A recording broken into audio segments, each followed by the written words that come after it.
This is Johnny with TigerBomb MMA, and today I'm going to go over UFC 315 Muhammad versus Della Maddalena and Shevchenko versus Fiorot. Give you my thoughts, predictions on the entire 12-bout card taking place in Montreal, Quebec, Canada. Thus, Fiorot's probably going to win this fight, given the judges. I'll give you my quick thoughts on this card. I'm still reeling from the previous card, which I'm going to talk about real quick right now, the Sanhagen-Figueiredo, which I went to in Des Moines, Iowa, which was in the Wells Fargo Arena. A couple things. Horrible arena. It was just rough to take a piss in.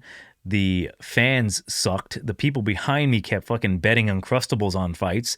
I don't know what that was about, but this is one of the few times where I'm like, I'm ready to go home, right?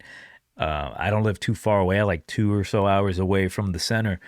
And it was a rough night. It was a rough night betting-wise. It was a rough night as a fan.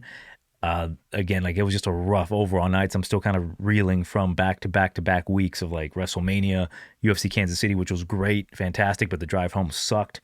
And then this fight where I nearly like fell asleep behind the fucking wheel. But yeah, the fight itself, the Sanhagen-Figueiredo fight, like, I, honest to God, I left again early. I'm like, hey, the fights have been fucking rough. I'd rather get on the road early. It is what it is. Like, I just was not having the best of time. And that's coming from me, like a guy who will watch every single fight.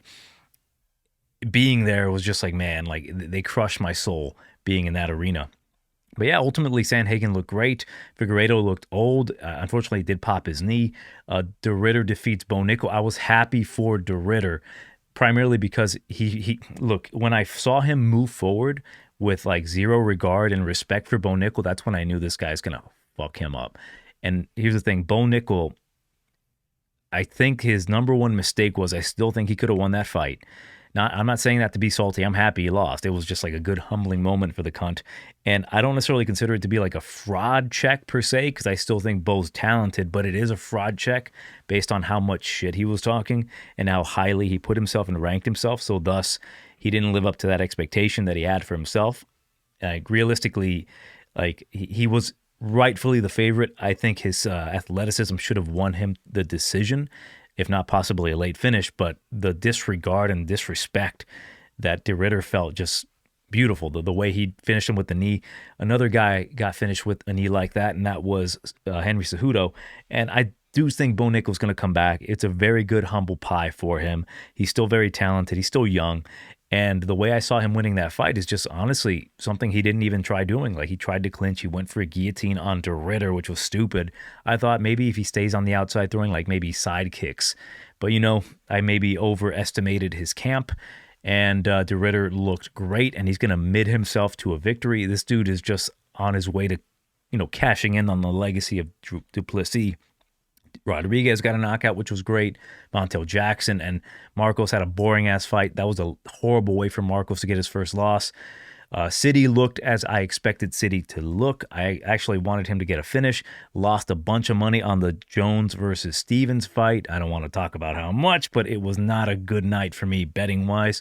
Santos defeats Miesha Tate. In retrospect, like, that's when I got wrong. Santos is very good at being bad, and Tate really needed that takedown. And the clinch work of Santos actually should have given me an idea that maybe that would be a good game plan for De Ridder. Jillian Roberts retires Rodriguez, which was kind of expected. Quang Lee defeats Bolanos. I expected Quang Lee to have that game plan. Did not expect Bolanos to not know how to defend the hand. It was literally there to defend. It's just, man, his improvements are there. It's just not good enough. Peterson defeats Dontel Mays. I missed out on Bakoyev knocking out Loader. I saw some of Loader's family there. It was disappointing. Loader, that was the way for him to lose, honestly. Either that or a very close decision, because I think Bakoyev would have slowed down, but the power and confidence of Bakoyev was there, which is fun. He's also talking shit on Twitter, and he's kind of funny. Peterson defeats Mays. Should have finished him. Couldn't. I was so pissed. He did not know how to finish the arm triangle, and I'm telling people, it looks like me out there. I can't finish fucking arm triangle to save my life. And Juliana Miller defeats Petrovic honestly, I should have just bet all my money on Miller. Like, I should have been more confident on her. She is not good, but that's the thing. You don't have to be good in women's MMA to win an MMA fight. And Petrovic is just not good at all. Like, she's not a threat on the feet, and she primarily gets her work done on the ground. And if Miller did exactly what Miller did, good night for Miller. Props to her. Horrible fight, horrible night. Moving on, let's get right into the card itself, which would be, again, UFC 315. Going to go over these very briefly.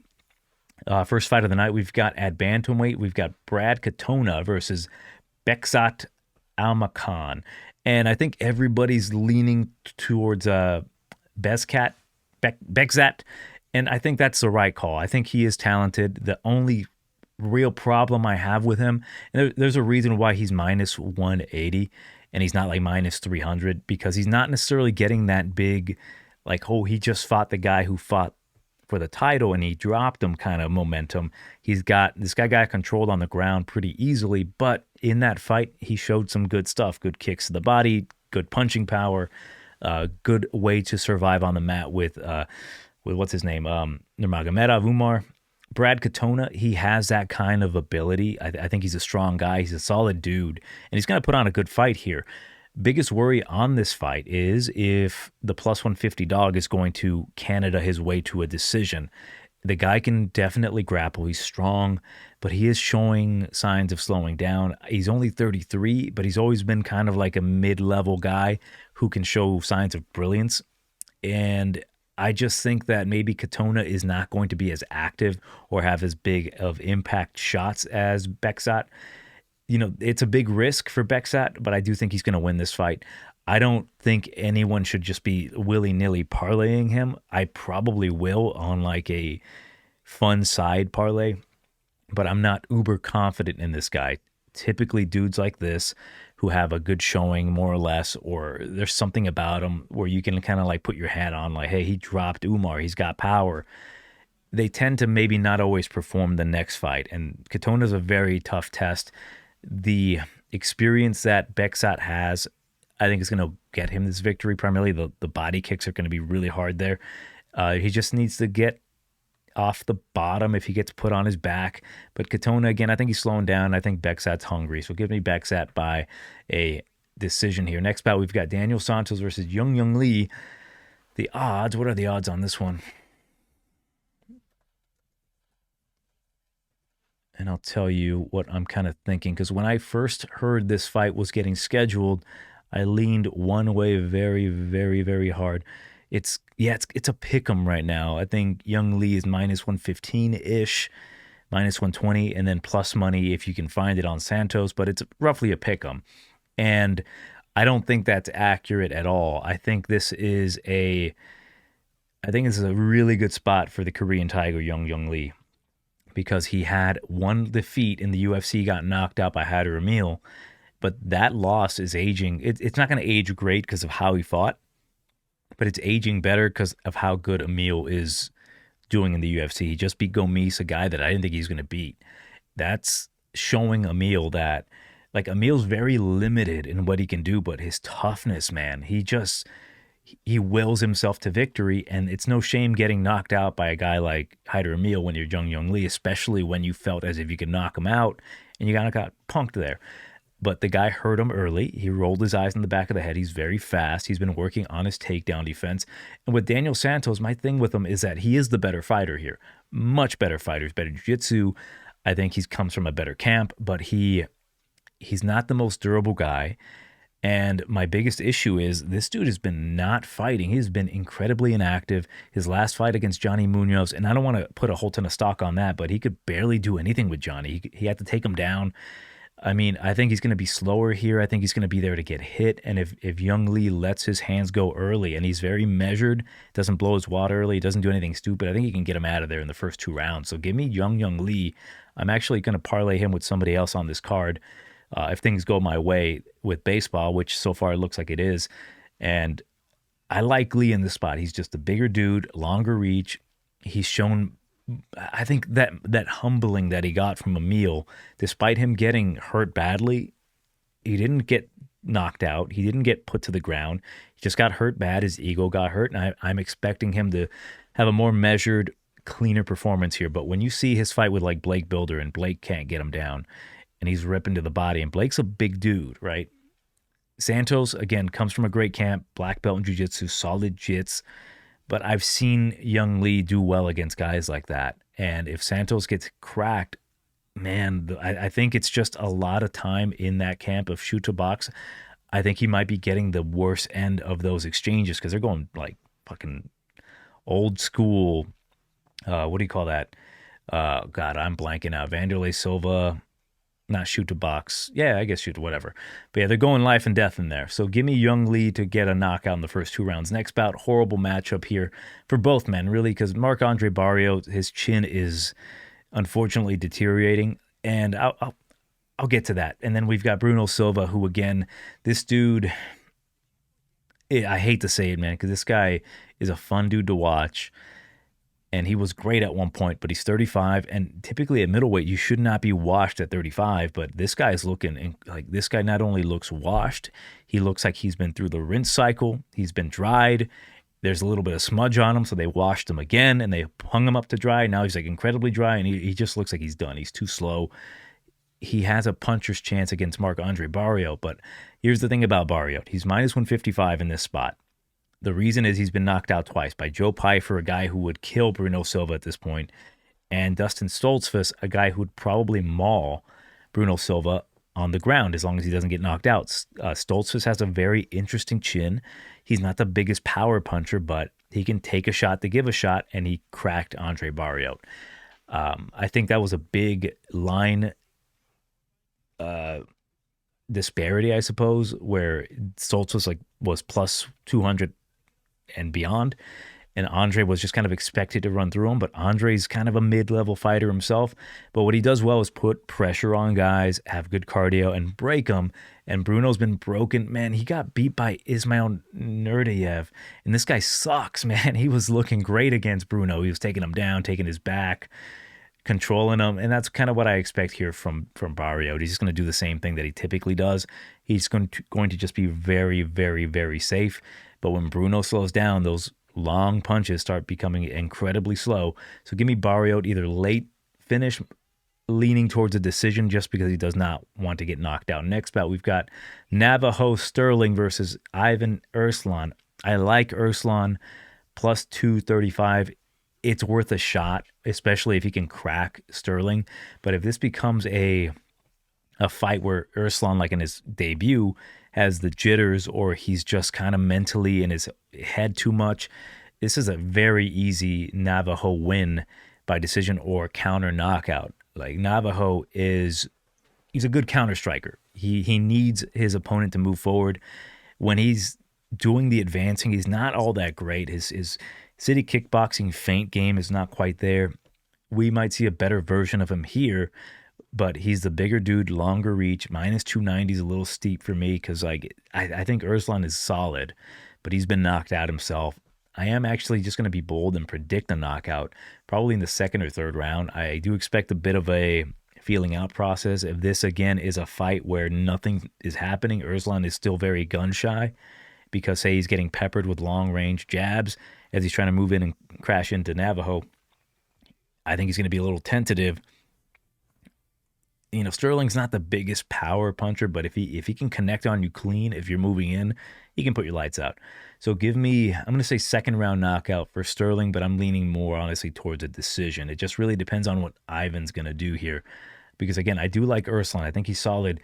He's battle tested, but man, the way he didn't perform against Cutelaba, and I'll talk about Cutelaba as well. Like he had moments there, but he just did not perform. He was just kind of like, the moment overwhelmed him. The moment beat him more than Cutelaba. And Cutelaba beat him, no doubt, but it was just an odd performance from him. I'm expecting more from him here. But again, if he moves forward, I do expect Stirling to catch him with something. It's one of those two, I think. Like either three scenarios. Erslan comes in, disregards everything, catches Stirling, knocks him out. Or Ivan moves forward, gets countered, gets knocked out. Or Erslan feels the power, doesn't like it, kind of stays on the outside, tries to do something, and Stirling just kind of point fights him to a decision. So ultimately, I got Stirling here. Moving on, Modestas Bukauskas versus Ian Cutelaba. Minus 120 for Cutelaba. Come back on Bukauskas plus 100. This is the worst fight to bet on, in my opinion. The doesn't go the distance could be there for sure. the thing, I was kind of leaning towards Modestus because I'm like, Cutelaba, despite him getting a win over Ibo Aslan, it was a good win, right? He still looked kind of shit. Like, he still looked panicky. He still threw bad shots. He was still getting stuffed at a certain point. And I think he did kind of get lucky getting that takedown into mount into the arm triangle. Granted, yes, he caused that chaos, but there was too much chaos in there where he looked horrible in my eyes. Like, man, this guy sucks. But he is getting better at the ground game and the submissions. Like, he has great wrestling.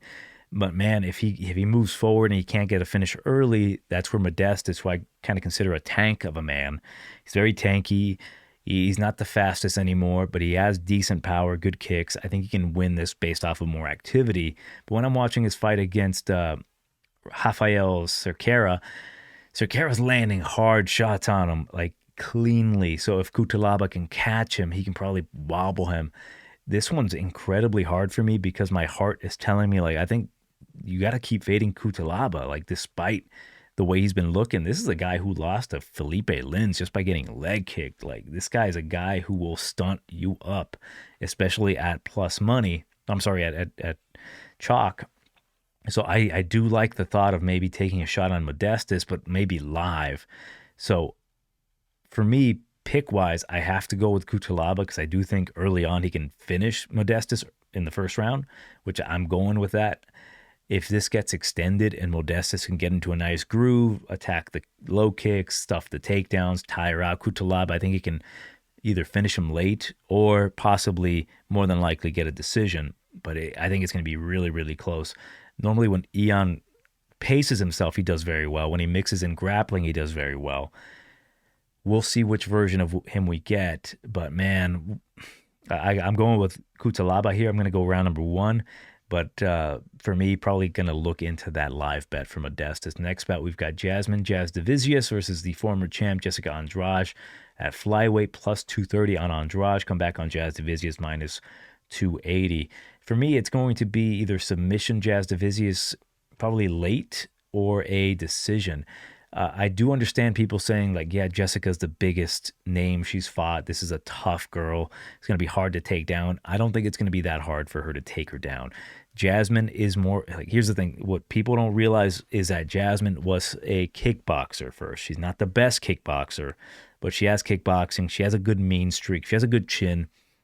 I like Jasmine a lot, but I have to be realistic with her limitations. I've faded her and picked against her in the last 2 fights. Like, this girl is solid, and she's getting better. She trains at a Niagara top team with the next guy on the card in Mike Malott, and she's one of the guys, right? She doesn't give off that vibe of, like, I'm getting special treatment. She's probably getting her ass beat by all the dudes in there, which is great. I like seeing that, and we've seen the improvements, her takedowns, her striking's getting a little bit cleaner. And against Jessica, if Jessica at all falls off on her back, Jasmine's going to take advantage and maul her there.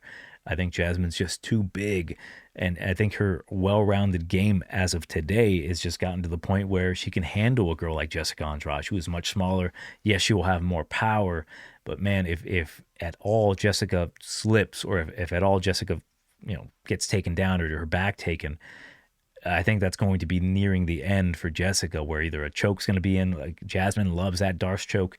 She also has really good ground and pound and top control. Give me Jasmine by a decision. Like, I know in her last fight against Mayra Bueno, I thought that maybe Bueno was going to catch her in a sub, especially if she got taken down. She broke Bueno Silva. I guess she's not allowed to have Ritalin anymore. And that was a good showing, but it was just like a very weird performance from Bueno Silva. Here, though, her being much bigger and not having a threat of any submission coming from the bottom from Jessica, I like her chances even more. I just don't like the odds, right?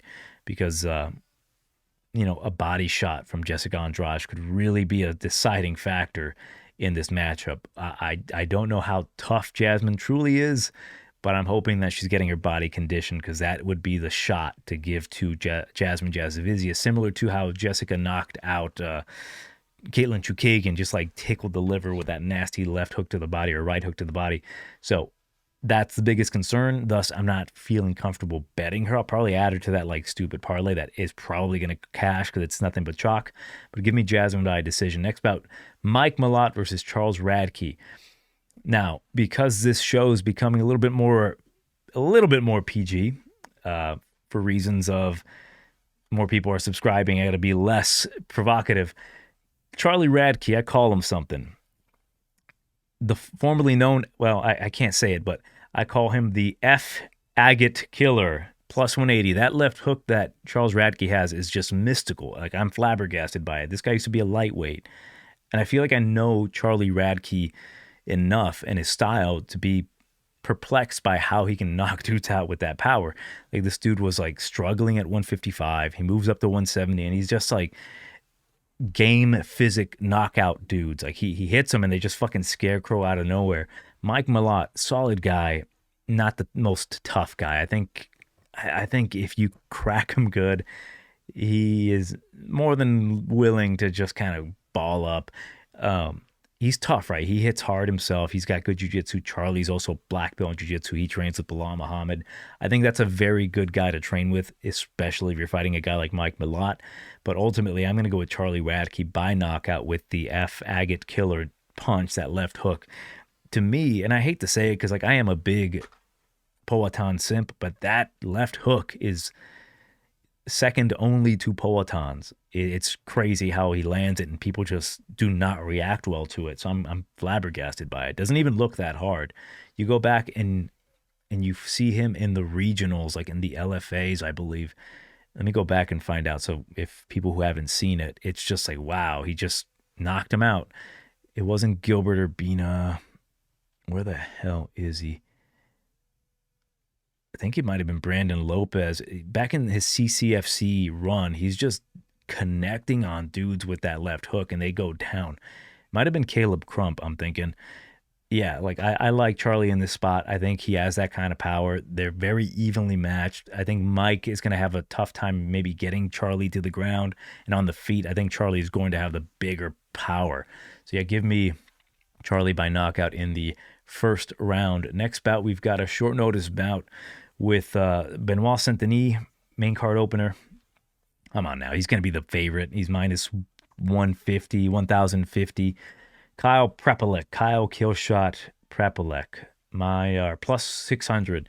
It's very much a gimme fight for Benoit, right? His original opponent pulled out, which was, Joe Alvarez, of course. He's moving up to welterweight now. That was a hard fight for him. Very hard, very dangerous fight. Now he's got Kyle Prepolec, a guy who had a run in the UFC. He, I didn't tape him too much just because obviously we know what's going to happen here. Minding any sort of like crazy knockout from Kyle on maybe Benoit, who's been like severely damaged goods. I don't think that's the case, okay?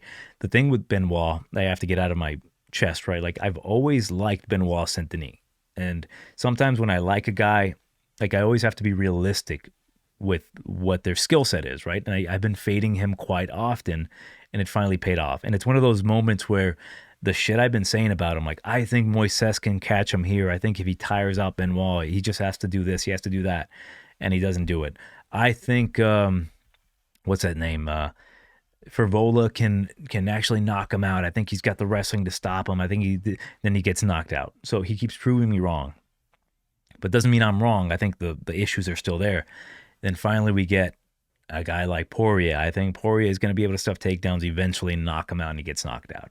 I think a guy like Moicano is going to have the jiu-jitsu to threaten off of him and blah, blah, blah. So with Benoit Saint-Denis, what I'm realistic about is he's tough as fuck. He can take a shot. He moves forward. He can be nasty. He can be gritty. And that's fun about him. But again, you have to be realistic. He's never going to be a guy that can beat an Islam. He's not going to be a champion unless like something dramatic happens in the UFC and they're like, fuck, we need to have a French champion. Let's do Benoit Saint-Denis versus, I don't fucking know, Bobby Green for the UFC lightweight title. That would probably be his only chance. But what he presents to the table is relentless pressure, an attitude that he does not quit. He's a killer. And when you watch the fight with him and Moicano, he was actually doing really well in the second round. Like, Moicano was not doing all that great. And I don't want to say he got lucky, Moicano, by the doctor stoppage. I just think it was very fortunate because I don't know how that fight would have gone on had, say, Moicano gassed himself out, trying to finish him in the first. Hearsay, it doesn't really matter. But what I'm trying to say is that Kyle Prepolec is not going to win this fight. Give me Benoit Saint-Denis to come back with the French crowd, him cutting a French promo in Quebec, and getting a finish in the first 2 rounds. I think Kyle, probably a really nice guy, but he doesn't really present much of a threat other than like maybe a knockout. He's not going to finish Benoit with a choke. He's not going to truly threaten him. I think Kyle is just maybe too slow at this point. He is not a huge threat, but we'll see what happens. Crazier things have happened. Next bout, we've got former champion Alexa Grasso, plus 170. That's crazy against Natalia Silva, minus 205. I am going to go with Silva by a decision. I think the odds should be a lot closer. I think this could be 1-1 heading into the third. It could be 2-0 heading into the third, but the judges have it 1-1 kind of thing, when you're like, oh, who is it, 1-1 or is it 2-0? Like, it's clearly 2-0 for Natalia Silva, but fucking Alexa Grasso landed a jab and the judges love that shit. Grasso, I think she's live here. I think this is truly one of the toughest tests for Natalia Silva, but I think she has the output. She's got the jiu-jitsu. She's got the get-up game. I would expect Grasso to go for her takedowns because she's a championship caliber fighter, but her last fight, man, when I tell you, I paid all that money to go to the Sphere, and she stinks up the fucking place by not knowing how to stuff a takedown, and it just breaks my heart. If Natalia Silva gets takedowns on her, I just start laughing my ass off because I'm expecting people to actually think that Grasso's going to try to get takedowns here. It is going to be a boxing versus kickboxing matchup, but we've got to grow in Natalia Silva, who's very good under pressure, has good lateral movement, has a ton of output. Like, let me look at the stats here when you compare the output. It is Natalia lands literally 1 more strike per minute, which is maybe it's not that crazy comparatively. And she eats less shots. Takedown defense is at 91. I think she's just a better, well-rounded fighter. If this was a 5-round fight, Grasso's even more alive because we don't know what she can do later in those fights. But yeah, give me Natalia Silva. I don't like the odds. I don't think it's something I'd bet. I'd rather kind of take a shot on the plus money on Grasso, especially if, say, everyone's up the ass of Silva. But what Silva does so well is that, like, I like to go back to her fight with, what was her name? That broad. Yeah, Teresa Belda. When she landed that spinning back kick while Belda was shooting in for a takedown, it wasn't something that she just threw out of nowhere. You can 100% tell that she was trying to get that. She's been training that. And that kind of stuff shows me the high level of IQ she has in the cage and the creativity she has in there, because she tried it a few times, I think maybe at least once in that fight, until she finally caught it and timed it perfectly.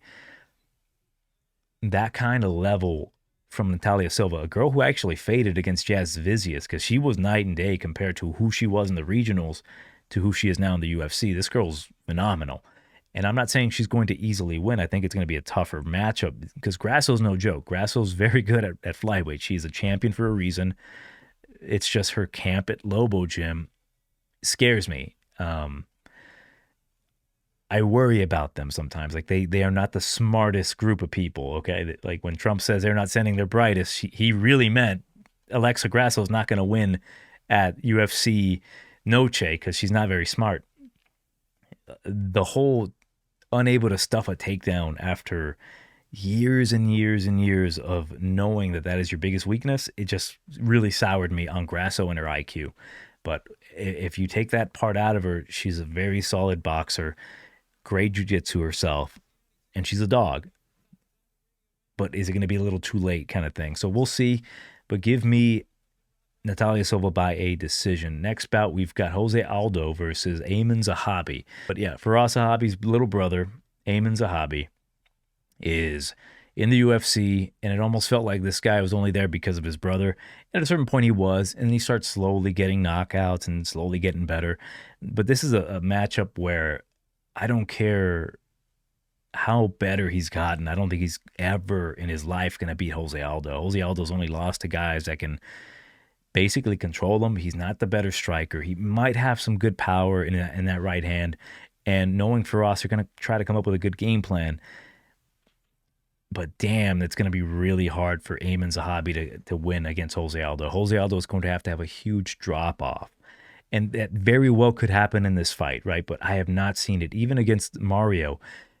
Like, here's the thing about that fight. With Mario Bautista, I still would have given him the win against Mario because Mario did fuck all in round number 3. Just held him there. And granted, yes, Jose couldn't get out of the cage, but I still would have given him that fight because he did more damage. He landed more shots. He was just cleaner. Now, what frustrates me about shit like that, if I'm going to be honest, number one, fuck Mario Bautista, because, yeah, that was a horrible performance. But number two, you will hear people, and this is what bothers me a lot about MMA and the MMA community, you will hear people say, what a bitch that Mario was, and I can't believe he did that. Like, let's have Mario fight 100 gorillas. Let's have Mario fight Politan for, shit like that. And I get it, it's all in fun. But you will go on the internet, and when a guy does similar shit to Mario Bautista, where he gets a takedown and just holds a guy, and he does nothing with it for like a minute, and you will bitch and complain that he won the fight even though he got outstruck. It's like, man, you gotta know when to pull that trigger. You can't be like, Mario deserves to get fucking eaten alive by gorillas and say, oh, I lost a bet because my guy hugged a guy for a few minutes and didn't do anything with it. He got robbed. I'm like, no. We're either going to go full damage. Damage is key and control time is bullshit. That's my motto. If you're going to control the dude, you better fucking be landing shots. I don't see that happening here with Jose Aldo and Zahabi. I don't see that happening. Actually, I do see it happening because I think when Zahabi gets hurt with a body shot from Jose Aldo, who's, again, he's been training with the Brazilian Navy or Air Force Boxing Academy, he's not going to like it, and we're going to see some clinching. I think Jose is going to have something for him there, more knees, more activity. But if Jose falls back into that trap, it's going to be like, yeah, that's it for you. Cut him off. But yeah, give me Aldo by a knockout in the first 2 rounds. I think this is one of these matchups where, yes, Ayman's probably going to have a stupid little game plan for Jose Aldo, but when you're in there with Jose and you're not quite ready for him and you don't have anything else for him, you're going to see why he is considered one of the flyweight GOATs. I guess he's fighting in bantamweight, but yeah, it is what it is. Next bout, we've got co-main event, Valentina Shevchenko versus Manon Fiorot. The odds have flipped. It is now Fiorot minus 155. Come back on Shevchenko is plus 130. I think that's not necessarily accurate. I think it should be kind of lined a pick 'em. It's not like Manon's like a spring chicken. The thing is, we have seen the drop-off of Shevchenko. But what I'm noticing is that she's not a better striker. Fiorot is. She's not a better striker than Shevchenko. I think Shevchenko's still a good striker. She's not a better, more or less, grappler. But what Fiorot does bring to the table is physicality, point fighting, a lot of output. I think she can negate a lot of what Shevchenko can do. Shevchenko's chin is kind of deteriorating. I just don't know how athletic Shevchenko is anymore. The size of Fiorot is, I think, is going to play a huge factor, and I think she can actually edge out a decision.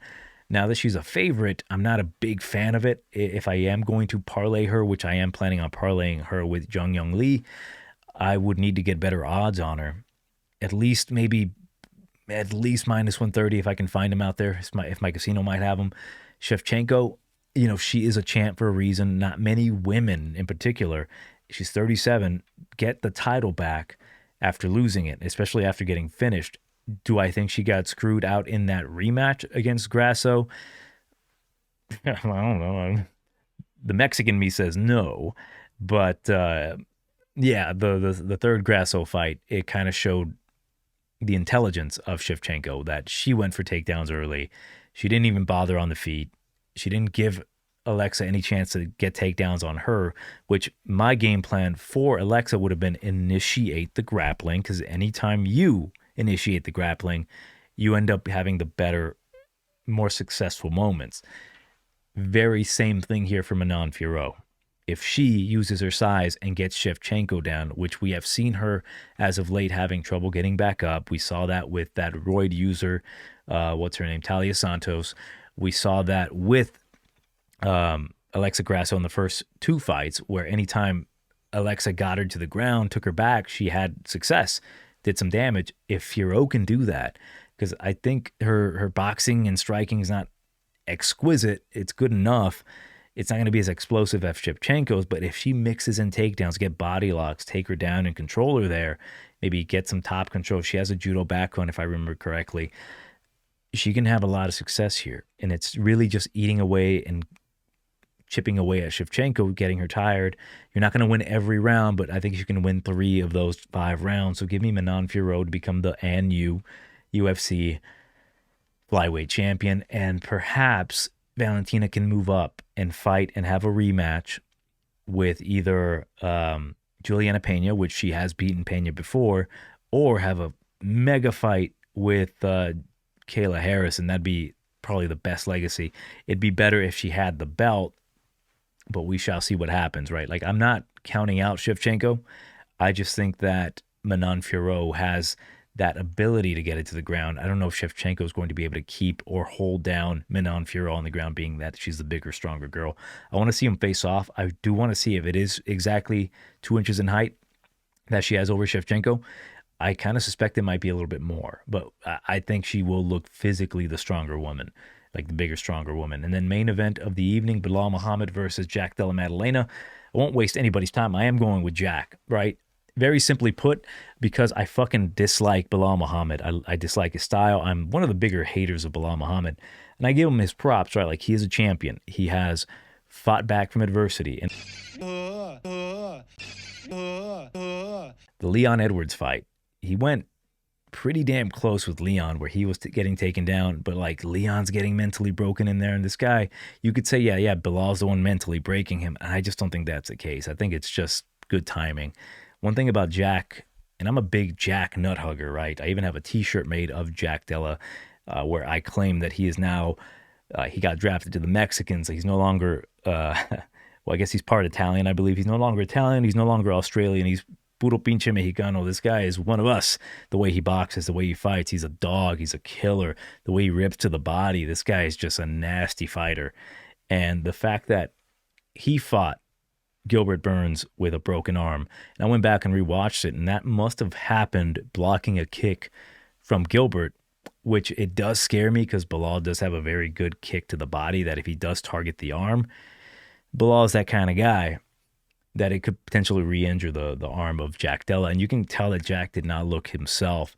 The fact that he ended up gutting it out, still looking pretty good, maybe not great, but you can tell he's not throwing that left hand, and he ends up getting that finish in the 3rd round. Like, that made me a fan of this guy's for life, to the point that even if I do think that Belal has a chance here to like easily just kind of ragdoll him, I don't believe that at all, actually. But even if I did, I would still have to, out of spite, out of like just nut huggery, pick Jack Della. But what I do think is, I think a lot of people are putting too much stock on the Basil Hafez fight, where he was getting taken down and getting controlled. The thing with that fight is, number one, I don't want to question whether Hafez was on roids or not, but he looked a little juicy, and ever since that fight, he has not looked the same. And ever since that fight, his chin has been kind of shit. He's getting rocked by Mickey Gall, and he gets knocked out by Oban Elliott. It's just like there's a reason for it, right? Like, Jack put a fucking beating on him, and people would say like, oh my god, like Jack has pillow fists. He does not. He put an ass whooping on him, and I think it should have been stopped, and that should have never been a split decision, because Jack whipped his ass. Like, even if he got held down for like 2 minutes, the amount of ass whooping that happened in the later part of that fight, automatically a Jack fight. But Jack was trying to get guillotines. He was dropping down for guillotines because he felt confident and zero threat on the mat. The fight with Gilbert, kind of the same thing. He did it with one broken arm, and maybe I'm putting too much stock in that. But what I think is, if Jack moves forward and he forces Belal backwards and he makes him uncomfortable, you're going to see Belal shooting him for takedowns, which at that point I think Jack will be able to stuff. Whether is it going to be early, I don't know, but I think eventually Jack's going to be putting on that pressure, ripping to the body little by little, chipping away at the gas tank of Belal. The last time Belal had a 5-round fight with a guy who had very good striking was Luque, and the thing with Luque is that he could not stuff takedowns to capitalize on a hurt and tired Belal Muhammad who was just moving too laterally. I expect him to do that here against Jack, but Jack's very good at cutting off the cage. And now, plus 205 on Jack, I have to take that. Like, I understand that all optics say Belal should win this fight. I think Belal does have a good style to beat Jack. He's got the cardio. He's got the perfect cocktail combination of roids to make sure he does not get detected. But for Jack, I don't even want to get into the whole his grappling tape. Like, he's definitely been working with Craig Jones, working takedown defense. He's got Volk in his corner. And man, even though, say, for example, Volk might not be the same guy, but having Volk, a guy who looked very good against Islam, kind of guiding you against light Islam here, not a bad look. There's just too much in the favor of Jack. He's younger. He's hungrier. He's got the better hands. He's got the better chin. And I would love nothing more than for Belal to lose the bout without defending it. And I am looking forward to this matchup. I was not interested in watching any of Belal's matchups at all, any of his title defenses, but I think this one is the most intriguing to me because it is that, well-rounded striker who has, he's been in some bad spots with grapplers. He's been put in some weird submissions by like Anglusa and Emiv and whatnot against Belal, whose striking's gotten a lot better, and he's got the wrestling and the grappling, but he's not really much of a threat. So this could be a decision for the champion here. So ultimately, I'm going to go with Jack Della to get a knockout in the first 2 rounds, hopefully. I think he can get it at any point. I think the quicker he puts that pressure on Belal, it's going to be better for him in the later rounds, but I think he can crack him. I think he can land something early. His combinations are disgusting, and I just want more of that for my welterweight champion. Do I think Jack's going to keep the title for long? I think he can make things incredibly interesting. And that's what I do like about a champion. Like if Chito Vera were to ever be a champion, the dude would probably be losing a majority of his fights until he gets that vicious knockout, and that's kind of what I'm seeing from Jack. So give me Jack Della, the hater in me, picking against Belal Muhammad, second round TKO. But yeah, let me know what you think in the comments below. How much shit am I giving Belal Muhammad here?